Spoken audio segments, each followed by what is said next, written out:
Just wanted to do a quick video to show you guys how we use our pegless clotheslines when we're on the road. First up, we use the awning clips here. These are available in a 10-pack. They're Australian made up in Queensland. Then you've got our pegless clotheslines, they're the slides, and then you've got 2 bungee cords. So every packet of slide and dry pegless clotheslines comes with 2 bungee cords in each pack, so you can wrap around a tree or your awning. And now Ash is going to pop them into our awning barrel, and away we go. So with the awning hooks, what you do is you just slide that section through the barrel of your awning, because that's what they're designed for. Like I said before, these are Australian made. We just use 3 for the entire length of our awning barrel, and then we'll put our clotheslines on next.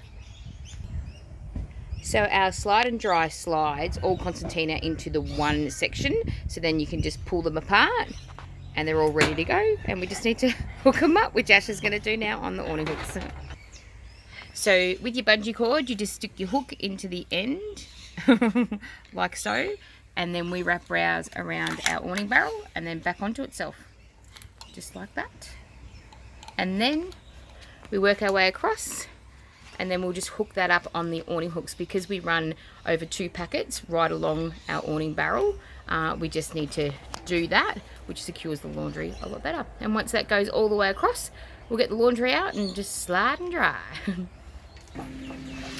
There we go. That's just over 2 packets under the awning, ready for our laundry.